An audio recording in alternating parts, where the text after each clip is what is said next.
Hi viewers, welcome to சர்டஸ்க் YouTube channel. இந்த video மூலமாக வேலை தேடிட்டு இருக்கிற எல்லாருக்குமே, அரசு வேலைக்கு தேடிட்டு இருக்கிற எல்லாருக்குமே ரொம்ப முக்கியமான ஒரு அப்டேட்டை பற்றி தாங்க பார்க்க போகிறோம்.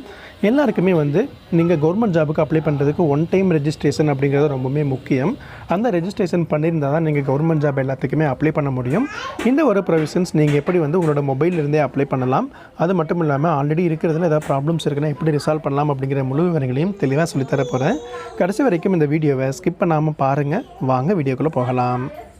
ஹாய் ஃப்ரெண்ட்ஸ், நம்ம சேனலை இப்போ தான் நீங்கள் முதல் டைம் பார்க்க போகிறீங்கன்னா மறக்காமல் சப்ஸ்கிரைப் பண்ணிக்கோங்க. கூடவே பக்கத்தில் இருக்கிற பெல் ஐக்கானையும் செலக்ட் பண்ணிவிட்டு நோட்டிஃபிகேஷன் ஆல் பண்ணி வச்சுட்டிங்கன்னா நம்ம சேனலோட அப்டேட்ஸ் உங்களுக்கு டெய்லி நோட்டிஃபிகேஷனில் கிடச்சிடும். தமிழ்நாடு பப்ளிக் சர்வீஸ் கமிஷன் அப்படிங்கிறதன் மூலமாக தான் தமிழ்நாடு கவர்மெண்ட் சம்மந்தப்பட்ட குரூப் 1, குரூப் 2, குரூப் 4 எக்ஸாம்ஸ்க்கு எல்லாமே கண்டக்ட் பண்ணுவாங்க. அது மட்டும் இல்லாமல் எல்லா கவர்மெண்ட் எக்ஸாமினேஷன்ஸும் இதில் நோட்டிஃபிகேஷன்ஸும் அப்டேட் பண்ணியிருப்பாங்க. நீங்கள் இதில் ஜாபுக்கு அப்ளை பண்ணணும்னா கண்டிப்பாக ஒன் டைம் ரெஜிஸ்ட்ரேஷன்ஸ் தேவைப்படும். ஒன் டைம் ரெஜிஸ்ட்ரேஷன் பண்ணுறதுக்கு நீங்கள் லாகின் பண்ணி வெப்சைட் நோட் பண்ணிக்கோங்க. TNPSC.gov.in. இந்த வெப்சைட்டோட லிங்க்கை டிஸ்கிரிப்ஷனில் கீழே கொடுத்துருக்கேன், நீங்கள் அங்கேருந்து எடுத்துக்கலாம். இப்போது எக்ஸாம்ஸ் என்னெல்லாம் இருக்குது அப்படிங்கிற முழு விவரங்கள் எக்ஸாம் டேஷ்போர்டு அப்படிங்கிறதுல உங்களுக்கு கொடுத்துருப்பாங்க. அதே மாதிரி ஒன் டைம் ரெஜிஸ்ட்ரேஷன் நீங்கள் பண்ணணும் அப்படின்னா அதற்கு எப்படி நீங்கள் அப்ளை பண்ணணும் அப்படிங்கிறத பார்க்கலாம். இப்போ கரண்ட்டாக என்னென்ன ஜாப் நோட்டிஃபிகேஷன்ஸ் புதுசாக கொடுத்துருக்காங்க அப்படிங்கிற லிஸ்ட்டு உங்களுக்கு டிஸ்பிளே ஆகிட்டே இருக்கும், அதுலேயும் நீங்கள் பார்த்துக்கலாம். கேண்டிடேட் கார்னர் அப்படிங்கிறதுல தான் நீங்கள் உங்களுக்கான யூஸரை ரெஜிஸ்ட்ரேஷன் பண்ணுவீங்க. ஆல்ரெடி ரெஜிஸ்ட்ரேஷன் பண்ணி வச்சுருக்கிறவங்க கண்டிப்பாக உங்களுடைய ஆதார் eKYC அப்டேட் பண்ணியிருக்கணும். இது வரைக்கும் பண்ணாமல் இருக்கீங்கன்னா கண்டிப்பாக பண்ணி வச்சுக்கோங்க. ஏன்னா ஃபஸ்ட் டைம் நீங்கள் ஓப்பன் பண்ணும்போதே உங்களுக்கு இந்த ஒன் டைம் ரெஜிஸ்ட்ரேஷன் அப்படிங்கிற பேஜில் போயிருந்தீங்கன்னா கண்டிப்பாக ஆதார் அப்டேட் தான் கேட்டிருந்துருக்கும். இப்போ தான் ஃப்ரெஷ்ஷாக நீங்கள் ரெஜிஸ்டர் பண்ண போகிறீங்கன்னா one time registration new user அப்படிங்கிற ஆப்ஷனை கிளிக் பண்ணுங்கள். ஒரு அலர்ட் காமிக்கும், ஓகே கொடுத்துருங்க.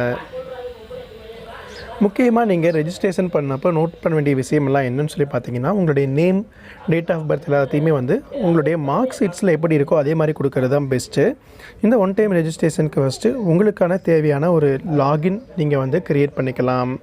இதில் கீழே பார்த்தீங்க அப்படின்னா பயனாளர் குறியீட்டு எண்ணை உருவாக்குக அப்படிங்கிற மாதிரி ஆப்ஷன் இருக்கும். உங்களுக்கு தேவையான மாதிரி ஒரு குறியீடு நீங்கள் க்ரியேட் பண்ணிக்கலாம். உங்களுடைய யூசர் நேம் ஆல்ரெடி அவைலபிள் இருக்கா அப்படிங்கிறத தெரிஞ்சுக்கிறதுக்கு இந்த பயனாளர் குறியீடு உள்ளதா அப்படிங்கிறத கிளிக் பண்ணுங்கள். உங்களுக்கு அலோகேட் ஆகிருக்குன்னா அது இருக்கும், இல்லாட்டி புதுசாக ஒன்று க்ரியேட் பண்ணுற மாதிரி சொல்லுவாங்க. அதற்கு அடுத்தது உங்களுக்கு தேவையான மாதிரி பாஸ்வேர்ட் நீங்கள் செட் பண்ணிவிட்டு உங்களோட மெயில் ஐடியும் அப்டேட் பண்ணணும். அதற்கு கீழே பார்த்தீங்க அப்படின்னா உங்களுடைய பர்சனல் டீட்டெயில்ஸ்னு கேட்டிருப்பாங்க. விண்ணப்பதாரரின் பெயர், மொபைல் நம்பர் என்ன அப்படிங்கிறத அப்டேட் பண்ணணும். நீங்கள் கொடுக்குற மொபைல் நம்பருக்கு ஒரு OTP ரிசீவ் ஆகும். அதை கரெக்டாக டைப் பண்ணிங்கன்னா தான் உங்களோட நம்பர் வெரிஃபிகேஷன் ஆகும்.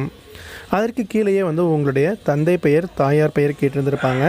உங்களுடைய டீட்டெயில்ஸ் எல்லாமே கரெக்டாக கொடுத்துட்டு தந்தையார் பிறந்த மாவட்டம், பூர்வீக மாவட்டம், தாயார் பெயர், அவங்களுடைய டேட் ஆஃப் பர்த் என்ன, அவங்க என்ன இதில் பிறந்தாங்க அப்படிங்கிறத ஃபில் பண்ணணும். அதற்கு கீழே விண்ணப்பதாரர் அவங்களுடைய நேட்டிவ் டிஸ்ட்ரிக்ட் என்ன அப்படிங்கிறதையும் செலக்ட் பண்ணிக்கணும். அதற்கு கீழேயே பார்த்தீங்க அப்படின்னா அதற்கு கீழேயே கம்யூனிட்டி, என்ன நேஷனாலிட்டி எல்லாமே கேட்டிருந்திருப்பாங்க, கரெக்டாக செலக்ட் பண்ணிக்கோங்க. அதற்கு அடுத்தது வகுப்பு மற்றும் ஜாதி சான்றிதழ் விவரங்கள் அப்படின்னு சொல்லி கேட்டிருந்திருப்பாங்க. நீங்கள் இதை ஃபுல்லாகவே அப்டேட் பண்ணுற மாதிரி இருக்கும். நீங்கள் இதை ஃபுல்லாகவே ஒரு டைம் செக் பண்ணி பார்த்ததுக்கப்புறமா கீழே சேமி மற்றும் தொடர் அப்படிங்கிற பட்டன் இருக்கும். அதை கிளிக் பண்ண உடனே நீங்கள் என்ன படிச்சிருக்கீங்க அப்படிங்கிற டீட்டெயில்ஸை நீங்கள் அப்டேட் பண்ணிக்கலாம். நீங்கள் இதில் ஃபில் பண்ணும்போது 10th, 12th, diploma, degree, UG, PG இந்த மாதிரி கேட்டகரிஸில் ஒவ்வொன்றா நீங்கள் ஃபில் பண்ணிக்கலாம்.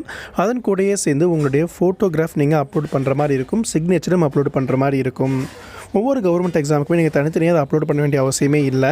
உங்களுடைய இந்த ஒன் டைம் ரெஜிஸ்ட்ரேஷன் இருக்கிற டீட்டெயில்ஸே உங்களுக்கு அங்கேயும் நீங்கள் இதில் உங்களுடைய கம்யூனிட்டி சர்டிஃபிகேட், நேட்டிவிட்டி சர்டிஃபிகேட்லாம் ஃபில் பண்ணும்போதே சர்டிஃபிகேட் நம்பரோடு சேர்ந்து இதில் அப்டேட் பண்ணுவீங்க. அது கூடயே உங்களோட ஆதார் டீட்டெயில்ஸும் கேட்டிருந்திருப்பாங்க. அதையும் நீங்கள் வெரிஃபை பண்ணிவிட்டு சப்மிட் பண்ணிடலாம். ஒன்ஸ் உங்களுக்கான ஒன் டைம் ரெஜிஸ்ட்ரேஷன் கிரியேட் ஆகிடுச்சு அப்படின்னா நீங்கள் உள்ளே போய்ட்டு அதில் இருக்கிற டீட்டெயில்ஸ் எப்போ வேணாலும் அப்டேட் பண்ணிக்கிற மாதிரி தான் ப்ரொவிஷன்ஸை கொடுத்துருக்காங்க. நீங்கள் அதிலிருந்து செக் பண்ணிக்கலாம். ஆல்ரெடி ஒன் டைம் ரெஜிஸ்ட்ரேஷன் பண்ணவங்க இன்னும் நீங்கள் அப்டேட் பண்ணாமல் இருக்கீங்கனாலும் இந்த பேஜை ஓப்பன் பண்ணிங்கன்னா உங்களுக்கு இந்த மாதிரி தான் இப்போ புது ப்ரொவிஷன்ஸ் மாறி இருக்கும். நீங்கள் இதை ஃபுல்லாகவே அப்டேட் பண்ணி வச்சுக்கோங்க. ஒருவேளை உங்களுடைய டீட்டெயில்ஸ் எதாவது மறந்துடுச்சு, இல்லை என்ன ப்ராப்ளம்ஸாக இருந்தாலும் இதில் இருக்கிற ஹெல்ப் டெஸ்க்கு நீங்கள் கான்டாக்ட் பண்ணலாம். ஒன் டைம் ரெஜிஸ்ட்ரேஷன் பண்ணும்போது உங்களுக்கு எதாவது டவுட்ஸ் இருக்குது, இல்லை உங்களில் நிறைய பேருக்கு ஒன் டைம் ரெஜிஸ்ட்ரேஷனே தேவைப்படுதுனாலும் நீங்கள் நம்ம eDesk கான்டாக்ட் பண்ணலாம். எங்களுடைய அஃபீஷியல் வாட்ஸ்அப் நம்பர் டிஸ்கிரிப்ஷன்லேயும் கீழே இருக்குது. என்ன ஃப்ரெண்ட்ஸ், இந்த வீடியோவில் இருக்கிற தகவல்கள் உங்கள் எல்லாருக்கும் ரொம்ப ஹெல்ப்ஃபுல்லாக இருந்திருக்கும்னு நினைக்கிறேன். மறக்காமல் உங்கள் நண்பர்கள் எல்லாருக்கும் இந்த தகவலை ஷேர் பண்ணுங்கள். மீண்டும் அடுத்த பயனுள்ள வீடியோவில் சந்திக்கலாம். நன்றி. ஹாய் ஃப்ரெண்ட்ஸ், எல்லாருக்கும் வணக்கம். இப்போது தமிழ்நாடு அரசு இ-சேவை மையங்களில் வேலை செய்கிற நிறைய பேருக்கு வந்து பயோமெட்ரிக் லாகின் ஒர்க் ஆகாமல் ஒரு சில ப்ராப்ளம்ஸ் இருந்திருக்கலாம். அந்த இஷ்யூவை எப்படி சார்ட் அவுட் பண்ணணும்னு நிறைய பேருக்கு தெரியாமல் ஆன்லைனில் பே பண்ணி கூட அமௌண்ட்ஸ் கூட போனதுக்கப்புறம் கூட அப்டேட் ஆகாமல் இருந்திருக்கும். இந்த மாதிரி யாருக்கு எந்த பிரச்சனைகள் இருந்தாலும் புதுசாக உங்களோட டிவைஸை கரெக்டாக ஒர்க் பண்ண வைக்கணும்னு நினச்சாலும் நீங்கள் நம்ம இ-டெஸ்க்கை கான்டாக்ட் பண்ணலாம். அஃபீஷியல் வாட்ஸ்அப் நம்பர் டிஸ்கிரிப்ஷனில் கீழே கொடுத்துருக்கேன். உங்களுடைய டிவைஸில் என்ன எரர் காமிக்குது அப்படிங்கிற ஸ்க்ரீன்ஷாட்டை மட்டும் அனுப்பிட்டு மற்ற டீட்டெயில்ஸை அப்டேட் பண்ணுங்கள். உங்களுக்கு நாங்கள் ஹெல்ப் பண்ணுறோம். இந்த தகவலை மறக்காமல் உங்கள் நண்பர்களுக்கும் ஷேர் பண்ணுங்கள். உங்களுடைய இஷ்யூவை நீங்கள் வந்து கூகுள் சீட்டில் அப்டேட் பண்ணிட்டீங்கன்னா கூட எங்களோட அஃபீஷியல்ஸ் உங்களை கான்டாக்ட் பண்ணுவாங்க.